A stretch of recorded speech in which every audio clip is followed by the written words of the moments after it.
Well, hey everyone, welcome back to another week of Bible study at home. My name is Logan Carpenter. We are so glad you are here once again, joining us for our Bible study that we're doing for our church family at First Baptist Roswell and anyone beyond who wants to follow along. So, we've done a number of things so far during this whole quarantine shutdown and all that. We did a Luke Bible study.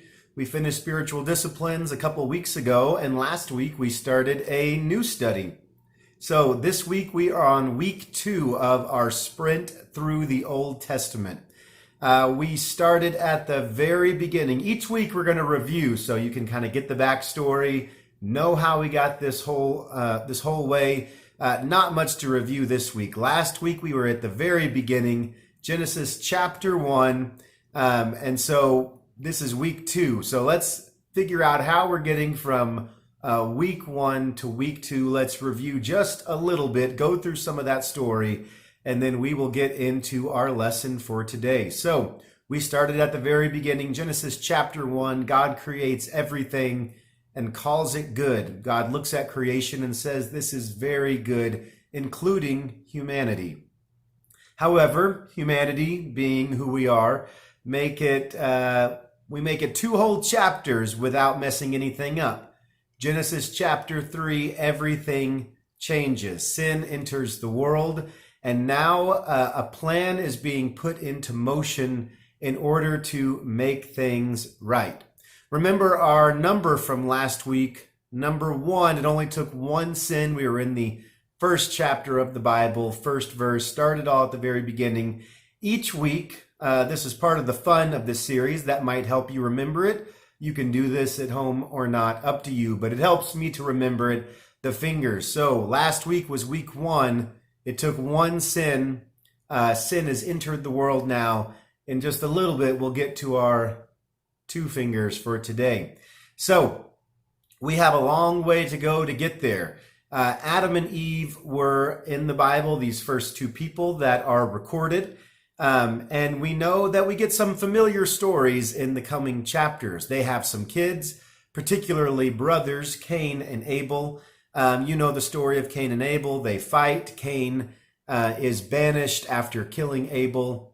A sign is put on him, which tells us there seem to be other people around as well. A sign is put on him that no one would hurt him, but he is banished from that area and has to go somewhere else.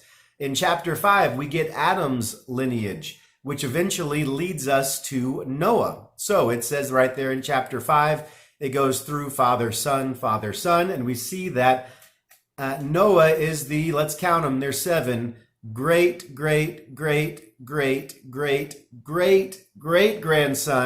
of Adam. And we all know the story of Noah. It seems that at this point, sin is rampant in the world. What started with just that one has now spread like a virus, and all of us now are complete experts on virus spreading, right? It seems that sin is just like that. It has an R naught of 10. I didn't know what an R naught was before March, but I do now. The rate of spread of sin seems to be incredibly high, you know, all that exponential math. So sin, what started out with just a little bit, is now rampant all throughout the world. It is everywhere, and God seems that to just be so sick of the way that humanity has gone, he wants to start over. And so we have the story of the flood, which is, interestingly enough, a famous children's story. I guess because with cute little animals, you can make anything into a children's story. But, you know, there were a lot of dead people in that story. So, you know, we put it on nursery walls and all that. But anyway, not our story for today. So let's keep going. After Noah, God makes a covenant with Noah, laying down a few rules and saying this cannot happen again. We call that the Noahic covenant. Some rules that God puts in place with Noah's family and his people. So we keep going on throughout. This is just the first few chapters of Genesis. Chapter 11, we get the Tower of Babel, a really interesting story. No time for that today. Remember, this is a sprint through the Old Testament. Would love to talk about that another time. But essentially what happens is people in that story are spread out all over the place. People are just kind of spread out all over the earth. And we see that in chapter 11. Now, our review every week that we do this Bible study is not going to go through every chapter of the Bible, but there's a lot of time that's covered in these first 11 chapters of Genesis. And at the very end of chapter 11, we are introduced to our main character for today, a man by the name of Abram. Noah had a few sons, and each of his sons had a clan named after them. So Abram is a descendant of Noah's son Shem. And so essentially they are Shemites. And Abram is we're going to count to 8 this time, is the great grandson of Noah. So we are still here in this same people group, in this same lineage, but these people are tribal and they're called Shemites, and we are led into the story of this one man who is called Abram, which brings us to our story for today, which I am titling The Call. So we know nothing about Abram at the beginning of chapter 12. We just know that he is a man in the line of Adam to Noah. That's all we're told. And then we immediately get this in Genesis chapter 12, verses 1 to 3. It says this: the Lord had said to Abram, "Go from your country, your people, and your father's household to the land I will show you. I will make you into a great nation, and I will bless you. I will make your name great, and you will be a blessing. I will bless those who bless you, and whoever curses you, I will curse. And all peoples on earth will be blessed through you." So we don't get any backstory on Abram. We know he was a descendant of Noah and Adam, and that is it. But we do know that Abram was a good guy, blameless in the land. We heard that same thing about Noah. Nothing about that with Abram. We did hear that about Noah, but we don't get anything about that with Abram, how he was a good guy or a great family man, or here's his childhood. Nothing like that. Nothing about how he came to meet his wife, Sarah, what his anyone else in his family is like. Right at the outset, we get that God is calling him somewhere. Now think about this. If God were to call you to go somewhere today, what would you do? And if you know me well, you know this is true, would start Googling. I'm a researcher.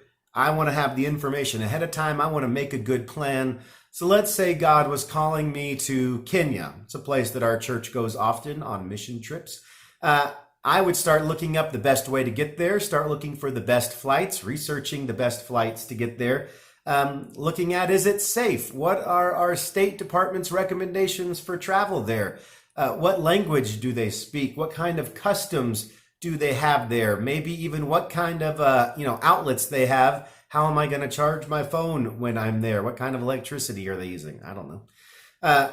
Maybe I would call someone who lives there. I might call someone, or if I know someone who has been there, I might ask them questions. I would do as much planning as I possibly could.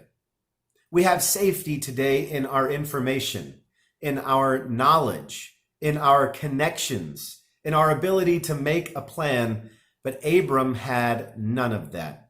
He had likely never left the land that he was born in. See, in those days, your safety was in your people group. Your only safety was being around the people that you had known your whole life. He was a Shemite, and his livelihood was among the people that knew him. If you travel too far away, well, then you're in territory that another clan has claimed, and they might not be that friendly to you. And yet here God calls Abram to a land far away from anything he had ever known. And God realizes what he is asking here. Right there in verse 1, Abram, you need to leave your country, your people, your father's household. God realizes that this is a big ask, to leave everything behind. I mean, and leaving your land behind is one thing, but your friends and your family too, this is no small ask. Have you ever felt like God was calling you to do something hard? Have you ever felt like you needed to take a leap of faith and you didn't know what was out there, but it seemed like God wanted you to take that direction? No matter how confident you are that God has called you somewhere, it is not an easy step. We like to make plans. We like to know where we're headed. Try to put yourself in Abram's shoes, how he might have felt in those moments when he felt sure that God was speaking to him, sure that God was calling him somewhere, but so much was unknown for him. There was so much uncertainty to him of what that would look like. But here's the thing, right there with the call is also a promise. God has a purpose in calling Abram. And we see that in verse 2. God says, I will make you into a great nation. I will make you into a, two fingers in the air, great nation. So last week was number 1. It took one sin to enter the world.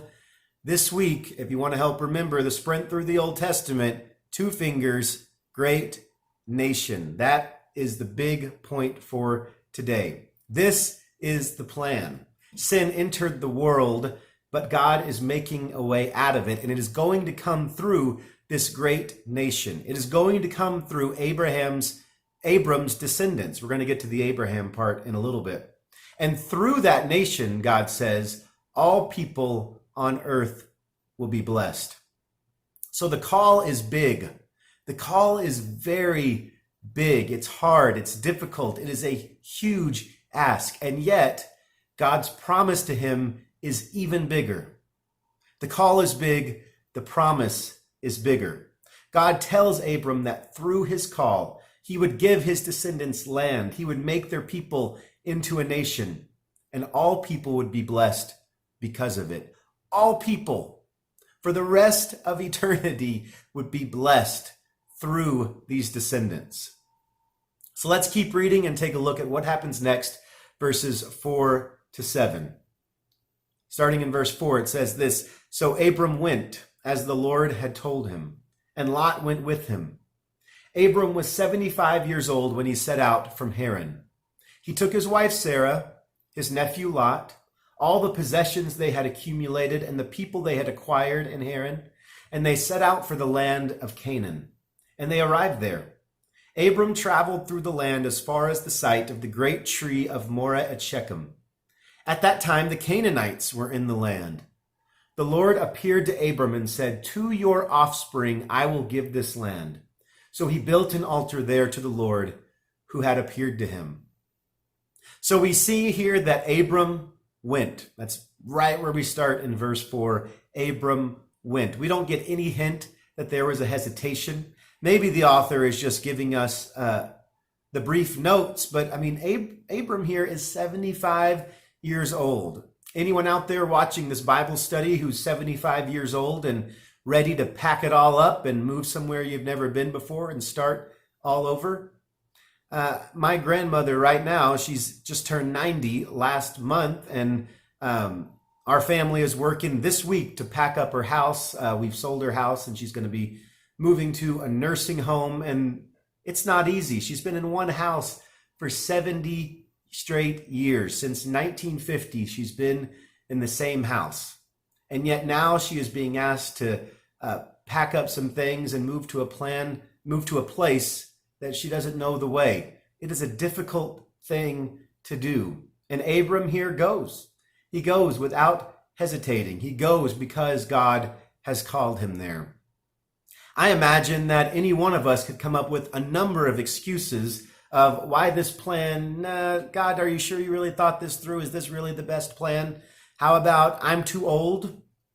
I don't know the way. It's not safe for me to go.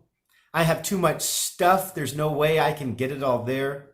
My nephew will have to tag along. How is this going to affect my family? It's one thing for you to call me God, but I got kids or anything else. My friends will think I'm crazy. How about that one? What excuses have you given God before? And yet Abram makes no excuses. He goes. And we haven't seen this yet in this passage, but We know from a later passage, he and his wife have no kids. Have no kids. It's going to be tough to have all of your descendants become a great nation if you don't even have one descendant to start with.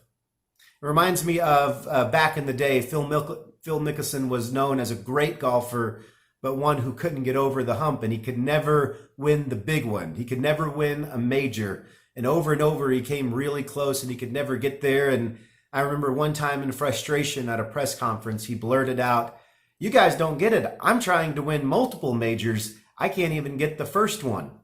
And I can see Abram saying, okay, well, we're going to have lots of kids. We're going to have lots of descendants. We're going to have a whole huge family turn into a nation. How about just one, God? Let's just start with the first one. Later in Genesis chapter 15, we see that Abraham is still faithful in believing God. A number of things have happened in between 12 and 15. Check it out if you have the time to read that. But Abram is still faithful in believing God, yet he does have some questions. After this, the word of the Lord came to Abram in a vision, it says. Let's see what God has to say to Abram here in chapter 15. It says this, "After this, the word of the Lord came to Abram in a vision. 'Do not be afraid, Abram. I am your shield, your very great reward.' But Abram said, 'Sovereign Lord, what can you give me since I remain childless? And the one who will inherit my estate is Eliezer of Damascus.' And Abram said, 'You have given me no children, so a servant in my household will be my heir.' Then the word of the Lord came to him, 'This man will not be your heir, but a son who is your own flesh and blood will be your heir.' He took him outside and said, 'Look up at the sky and count the stars, if indeed you can count them.' Then he said to them, 'So shall your offspring be.' Abram believed the Lord, and he credited it to him as righteousness. He also said to him, 'I am the Lord who brought you out of Ur of the Chaldeans to give you this land to take possession of it.' Verse 8, but Abram said, 'Sovereign Lord, how can I know that I will gain possession of it?'" We'll stop there. I really like Abram's posture here. Let's just go ahead and get on that. So as a part of all this, Abram gets a new name. His name was Abram, which meant exalted father, but now it is exalted father of many. So God is giving him even a new identity throughout all this. And I'll just keep saying Abraham because I'm getting the two mixed up as I go. But I really like Abraham's posture here. God, I believe you. Now, can you give me a few more details? God, I trust you. I understand you're working for my good. I understand you have what's best in mind. Can you show me just a little bit? Can you give me a little something to go on so I'll know that this is true? God doesn't seem upset with that when Abraham does that. Oftentimes, we can't see the whole picture of what God is doing, but faith means trusting that ultimately God is in charge. And so Abraham believes God. He trusts that God has a plan, even though he cannot fathom how it will work out. No kids, new land. They're shown a land where people are already living. It's not just some wide open, empty land. He's shown a land that there's already people there. And so something's going to have to be done about that. And as we'll see in a later story, kind of scary people. But again, Abraham believes God and trusts him with his life plan. So as we talked about last week, sin entered the picture. God is setting things in motion to make the world aright again. The rest of our story is this narrative of God and people. And God is always working, not just for one time way in the future, but continually working to make his people in right relationship with him. So I would ask you to think about today. What about you? Can you trust that God is working for your good even when things don't seem to be going right?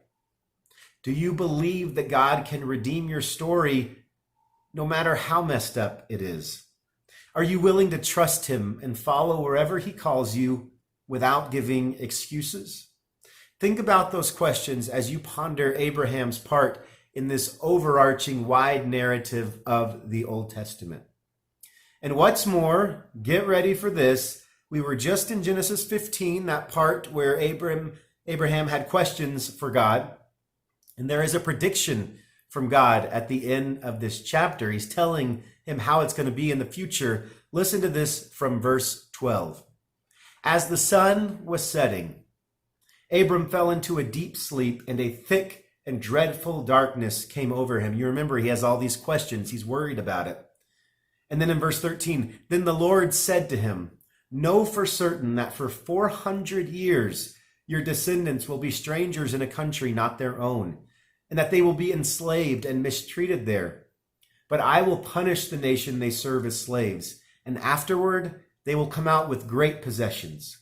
You, however, will go to your ancestors in peace and be buried at a good old age. Dun, dun, dun. We are led now into our next part of the story. God knows what is coming, but it's going to be a ways off, right? He's shown them this land. He's shown them the great nation, but he says, Abram, you're not going to be around for any of that. Abraham, you are not going to be able to see everything I'm doing, but you have a part to play in it. That ought to speak to each of us. And this passage right here leads us directly into the next part of our story, the Exodus from Egypt. But wait a second, how did we even get to Egypt, especially for 400 years? How did they get to become slaves in a land that's not exactly where God was showing him that they were going to be? Tune in next week to find out more of the story. We'll be on part 3 next week. Same bat time, same bat channel. I'll hope to see you then. I'm going to close us in prayer for today. Thanks for joining. Continue to think about these things. God, thank you so much for the opportunity that you give us to follow after you, that we can trust you with our lives even when we don't know the way. Help us to look at Abraham's example, that he followed you with no hesitation, no excuses, and no looking back to where he had come from. Help us to follow after you wherever you call us, even when it is to hard and dark, difficult places in life. We thank you for your blessings for us. Help us to trust you even when we don't know the way. It's in your name that we pray. Amen.